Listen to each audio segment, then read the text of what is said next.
Ta'ala yang sudah memberikan kita nikmat sehat, nikmat iman, nikmat Islam, sehingga kita bisa berkumpul pada pertemuan malam ini. Meskipun kita bertemu cuma lewat aplikasi Zoom, tapi nggak apa-apa lah ya. Tapi kita dekat.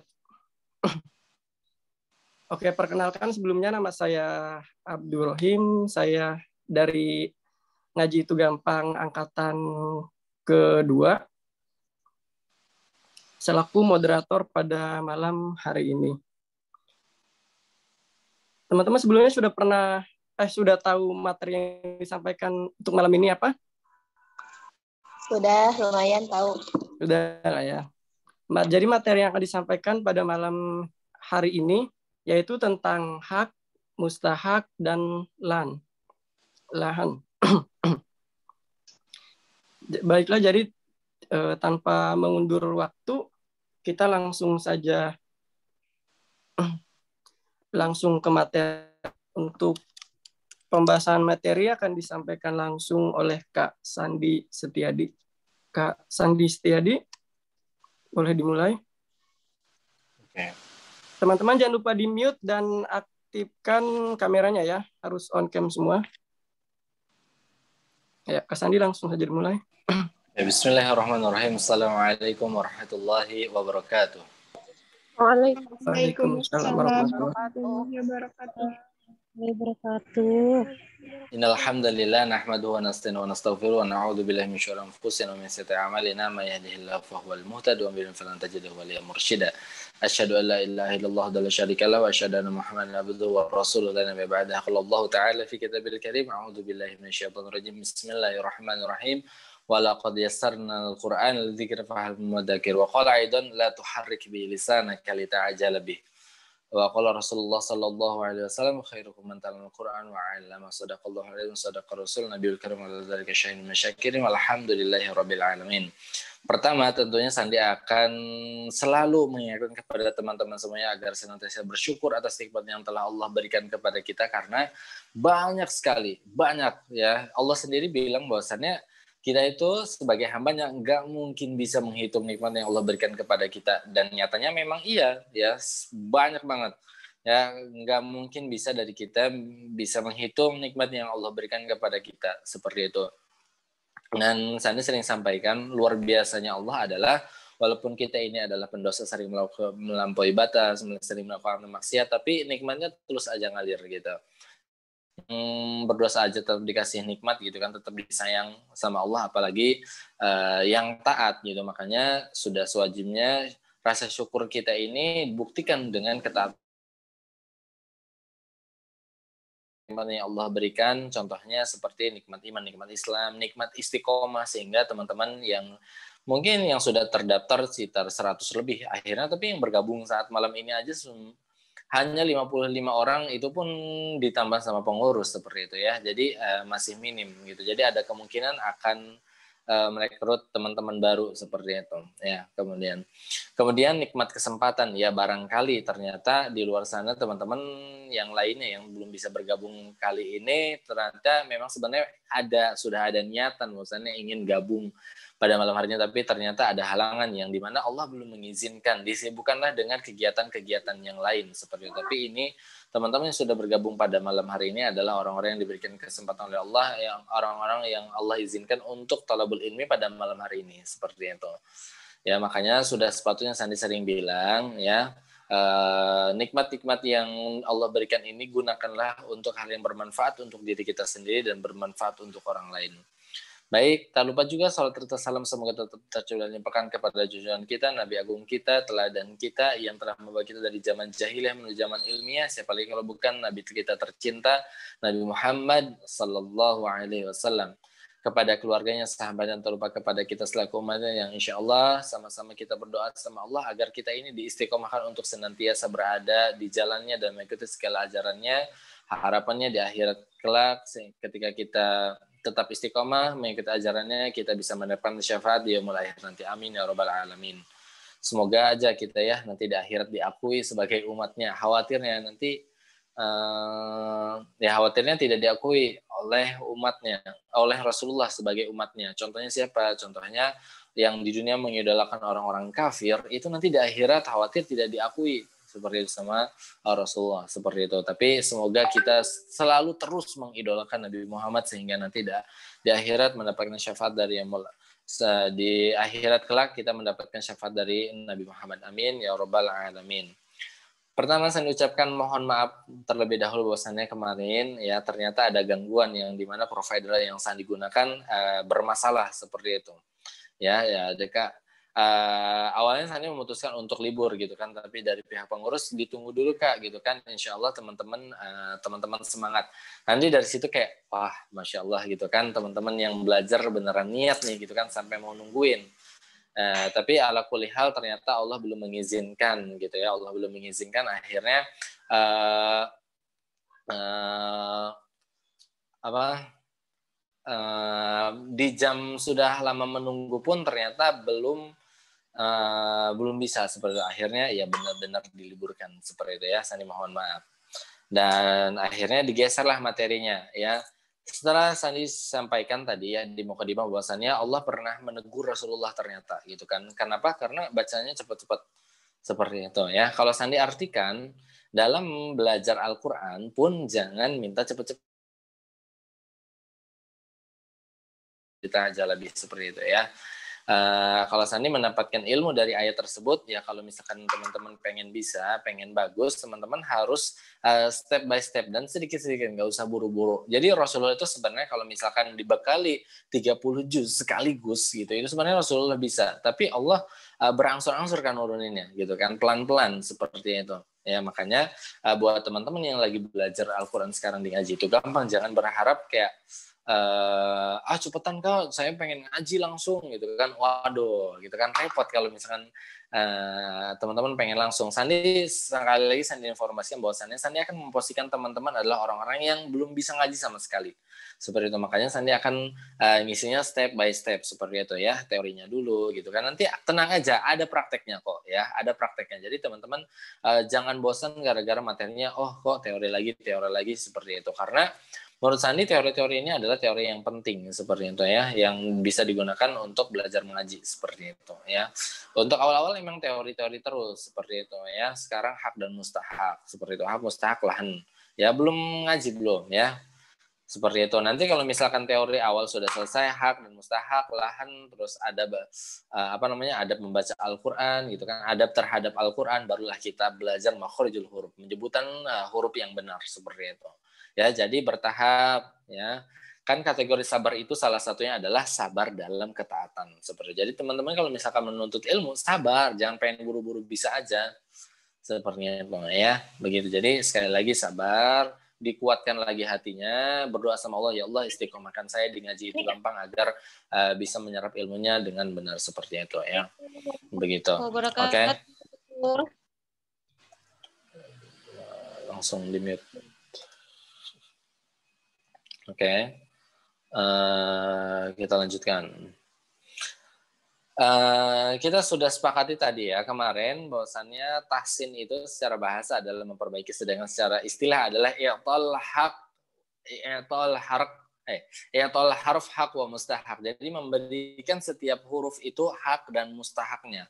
Pertanyaannya adalah apa itu hak atau apa itu mustahak seperti itu. Menurut teman-teman, sepengetahuan teman-teman, apa itu hak? Sesuatu yang harus diberikan. Ya, sesuatu yang harus diberikan. Iya, jawab aja. Yang lain, menurut teman-teman yang lain, hak itu apa? Suatu kewajiban yang diberikan pada setiap individu untuk memenuhi haknya. Oke.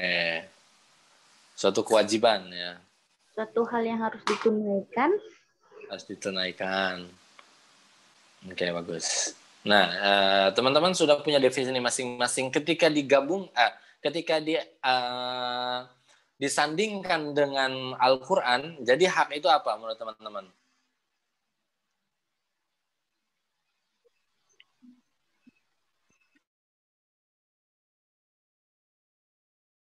Yalah, ya kalian memang pada, yalah nanti Jangan ngomong itu dulu ya. Hak itu mudahnya ya. Saya kasih mudah kepada teman-teman bahwasannya hak itu adalah sesuatu unsur yang memang harus ada seperti itu dan harus diberikan gitu ya. Hak itu kan namanya hak gitu kan. Hak itu adalah sesuatu yang harus diberikan. Ini sifatnya harus diberikan. Seperti itu ya. Nah, jadi tadi definisi dari definisi dari tahsin adalah i'tal harf hak wa mustahak, memberikan huruf hak gitu. Maka huruf ini dia memiliki sesuatu unsur yang memang harus diberikan kepada setiap hurufnya seperti itu ya. Kira-kira bayangan teman-teman apa yang harus diberikan ke setiap huruf?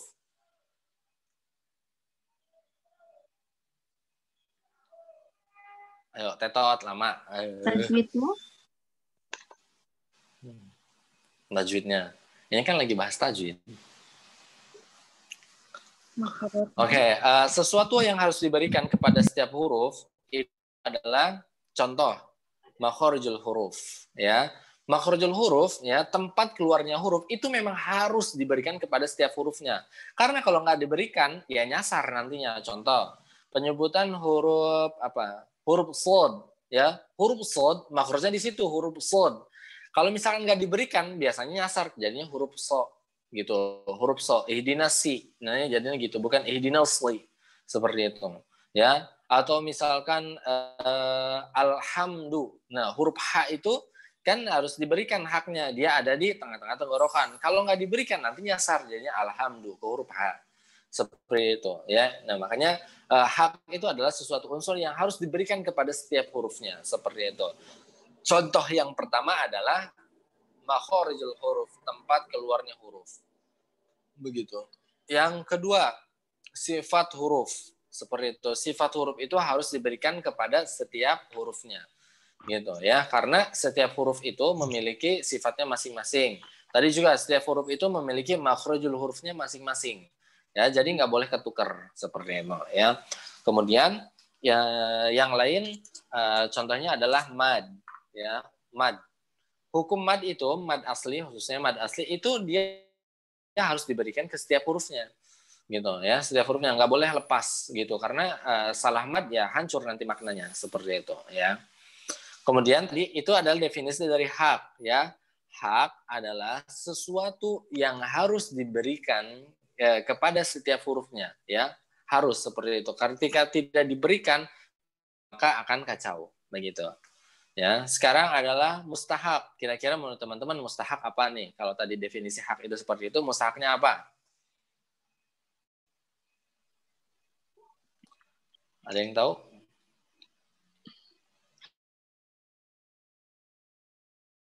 Tidak diberikan maka akan beda arti. Itu hak tadi. Mustahak. Sekarang mustahak. Nyerah juga, nyerah ya udahlah ya. Ya kalian mah pada barelet nih ya tahu sana ya. Ya udahlah. Mustahak ya, mustahak adalah penunjang dari hak tersebut. Ya.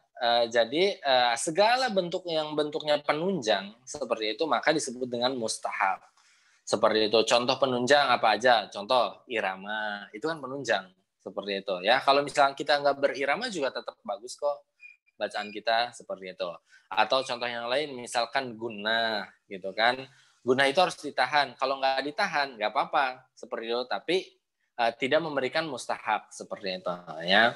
Kemudian mad yang lain seperti itu ya, mad far'i, mad turunan. Ya, mad turunan itu kalau nggak diberikan jatuhnya mustahak seperti itu ya.